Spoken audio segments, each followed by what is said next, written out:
আগের হাসিনার আমলের সংবিধানের ৭-এর ক মোতাবেক এই ঐকমত্য কমিশনে যারা যারা বসছেন সবাই রাষ্ট্রদ্রোহিতার আসামি এবং আমরা সবাই মৃত্যুদণ্ড প্রাপ্ত আসামি। অতএব সেই বাস্তবতায় এই সংবিধান যদি সাসপেন্ড না করা হয়, এই জুলাই সনদের ভিত্তিতে যদি নির্বাচন না হয়, তাহলে নির্বাচনটার বৈধতা নিয়েও কিন্তু প্রশ্ন উঠবে। কারণ ২৪ জানুয়ারিতে একটা নির্বাচন হয়েছে, ২৯ জানুয়ারির আগে কোনো নির্বাচন সংবিধান মোতাবেক হতে পারে না। কারণ সংবিধানে তো একটা নির্বাচন ৫ বছর পর পর হতে হবে বলে দেওয়া আছে, নির্বাচন কমিশনের ম্যান্ডেট বলে দেওয়া আছে। যদিও সংসদ সরকার নাই, কিন্তু সেটাকে তো সংবিধানের ১০৬ ধারা মোতাবেক একটা অন্তর্বর্তীকালীন সরকার নিয়োগ দিয়ে সেটাকে রিপ্লেস করে দিয়েছে। তাহলে আমরা যারা ফেব্রুয়ারিতে, এপ্রিলে, জুনে নির্বাচন চাচ্ছি অথবা অন্তর্বর্তীকালীন সরকার দিচ্ছে, সেটা কিসের ভিত্তিতে হবে? অতএব এই নির্বাচনটা জুলাই সনদের অধীনে হতে হবে এবং এই জুলাই সনদের একটা আইনি ভিত্তি থাকতে হবে যে এটাকে ভিত্তি করেই সংবিধান যতটুকু থাকবে অতটুকু থাকবে, এটার সাথে যেটা যাবে না সংবিধানের সেই ধারাগুলো বাতিল হয়ে যাবে অথবা সাসপেন্ডেড হয়ে যাবে। নেক্সট পার্লামেন্ট সেটা ডিসাইড করবে কি হবে না হবে। ঐকমত্য কমিশনে আমাদের সপ্তাহের পর সপ্তাহ আলোচনা হচ্ছে, সংস্কার কমিশনগুলো রিপোর্ট দিয়েছে। এই যে জুলাই সনদ নিয়ে কথা বলছি, সেটার সাথে এটাকে কোনোভাবে ট্যাগ করা হয়নি, কানেক্ট করা হয়নি যে এই স্বপ্নগুলোকে বাস্তবায়ন করবার জন্য আসলে আগামী সময়গুলোতে, বছরগুলোতে আমরা কি করছি, কি করব। তো সেই জায়গাতে ঘোষণাপত্রটা যথেষ্ট দায়সারা গোছের মনে হয়েছে একটা দুইটা পার্টিকুলার দলকে খুশি করবার একটা আকাঙ্ক্ষা এখানে ছিল, তাদের ডমিনেন্ট ন্যারেটিভকে সেখানে অন্তর্ভুক্ত করা এবং আওয়ামী যে ঐতিহাসিক ইতিহাসের ভ্রষ্টাচার যেটা ছিল, যে ইতিহাসকে দিল্লির চোখ দিয়ে দেখার এবং ৭১কে ব্যাখ্যা করবার যে প্রয়াস, যেটা নিয়ে আমরা বারবার মুক্তিযুদ্ধ ব্যবসার কথা বলেছি, সেই ব্যবসা থেকে এই ঘোষণাপত্র ত্রুটিমুক্ত হতে পারে নাই। এটা আমাদের প্রত্যাশাকে, আমাদের স্বপ্নকে এবং দেশবাসীকে প্রচণ্ড হতাশ করেছে। আপনারা যারা অনলাইনে দেখেছেন, জনগণের ভিতরে গণঅভ্যুত্থানের পক্ষে শক্তি প্রায় সবাই এই ঘোষণাপত্র নিয়ে অসন্তুষ্ট প্রকাশ করেছে। আমরা বোধ করছি যেটা ঘোষিত হয়ে গেছে, যেই বিষয়গুলো সেখানে নাই, জুলাই সনদ যদি আমরা সবাই মিলে একমত হতে পারি, সেখানে যে ভূমিকাটা থাকবে সেই ভূমিকাতে যেন ওইগুলো অ্যাড করা হয়, অন্তর্ভুক্ত করা হয়, তাহলে এটা কাভার করবার একটা সুযোগ থাকবে বলে আমরা মনে করি। জুলাই সনদের ব্যাপারে আপনারা দেখেছেন যে আমরা ইতিমধ্যে লম্বা সময় আলাপ করেছি, দফায় দফায় কথা বলেছি এবং সর্বশেষ গত সপ্তাহে যে মিটিংটা কনক্লুড করেছে তার মধ্য দিয়ে দ্বিমত সত্ত্বেও আমরা যে কয়েকটা বিষয় একমত হয়েছি মোটা দাগে, সেগুলো এখন বাস্তবায়ন কিভাবে হবে সে আলোচনাটা এখন জরুরি হয়ে গেছে। কারণ যেটা প্রস্তাব এসছে এবং অনেকগুলো দল যেটা চাচ্ছে, সেটা হচ্ছে আগামী সংসদ তার প্রথম ২ বছরের মধ্যে এটা করবে। তাহলে আমাদের এত কথা বলবার কি দরকার ছিল?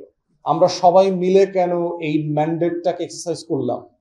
গণ অভ্যুত্থানের ম্যান্ডেট এক্সারসাইজ করার পরে এই সিদ্ধান্তগুলো বাস্তবায়ন করবার জন্য যদি আমাকে আরেকটা ম্যান্ডেটের দ্বারস্থ হতে হয়, তাহলে তো আমার আগের ম্যান্ডেটটা কি ভুল প্রমাণিত করা হচ্ছে। কারণ এমন মানুষগুলো সংসদে যাবেন যারা তো ঐকমত্য কমিশনের সদস্য ছিলেন না, আবার যারা ঐকমত্য কমিশনের সদস্য ছিলেন তাদের অধিকাংশ দল এবং ব্যক্তির প্রতিনিধিত্ব হয়তো বা সংসদে থাকবে না। তাহলে একটা ফোরামের ম্যান্ডেটকে আর একটা ফোরামের ম্যান্ডেট দিয়ে জাজ করা, বাস্তবায়ন করতে দেওয়াটা হচ্ছে আলটিমেটলি ঐকমত্য কমিশনের ম্যান্ডেটকে, গণ অভ্যুত্থানের ম্যান্ডেটকে ছোট করা এবং হেয় করা। তাই আমরা বোধ করছি যে বিষয়গুলো নিয়ে আমরা রাজনৈতিক দলগুলো সবাই একমত হয়ে গেছি, সেই বিষয়গুলো ইমিডিয়েটলি স্বাক্ষর করে বাস্তবায়ন হয়ে যাওয়া দরকার।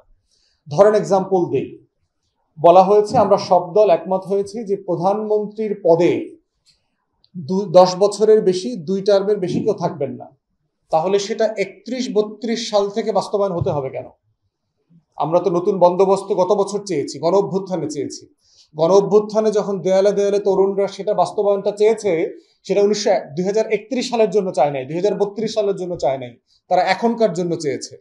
অতএব যে বিষয়ে আমরা সব দল একমত হয়ে গেছি, তাহলে সেটা আগামী বছর ফেব্রুয়ারি থেকে কেন বাস্তবায়ন হবে না? আমরা সব দল একমত হয়েছি যে প্রায় রাজনৈতিক দলের প্রধান এবং নির্বাহী বিভাগের প্রধান এক ব্যক্তি হবেন না, তাহলে সেটা বাস্তবায়ন করতে আমাকে 31-32 সালে যেতে হবে কেন? আমরা প্রায় সকল দল একমত যে মেয়েদের আসন 100 হওয়া উচিত।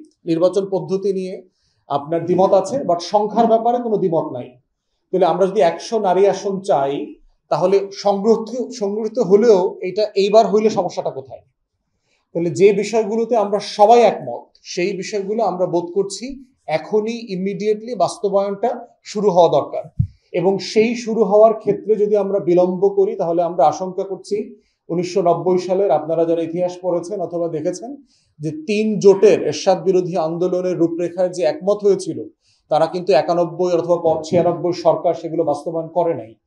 অর্থাৎ হিস্টোরিক্যালি প্রতারিত হওয়ার, ওয়াদা দেবার পরেও প্রতারিত হবার ইতিহাস আমাদের আছে।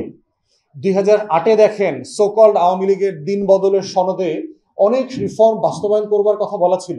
ডক্টর আকবর আলী খানের নেতৃত্বে যে আপনার কমিশন হয়েছিল তারা শতাধিক বিষয়ে সুপারিশ দিয়েছিল।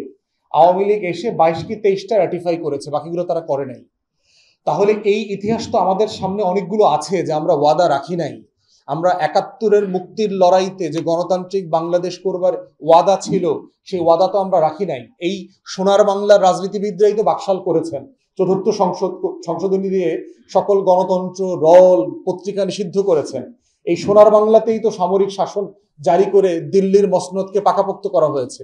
অতএব সেই জায়গাতে আমরা ঐতিহাসিক অভিজ্ঞতা থেকে বলছি, যেই বিষয়গুলো নিয়ে সনদে সবাই একমত হয়ে গেছেন সেটা স্বাক্ষরিত হবার জন্য যেই শর্ত এখনো বাদ আছে আলোচনা, সেটা হচ্ছে বাস্তবায়নের সময় এবং পদ্ধতি। আমরা বোধ করছি অন্তর্বর্তীকালীন সরকার একটা প্রোক্লামেশন জারি করে এটার ইমিডিয়েটলি বাস্তবায়ন করবার উদ্যোগ নিতে পারে।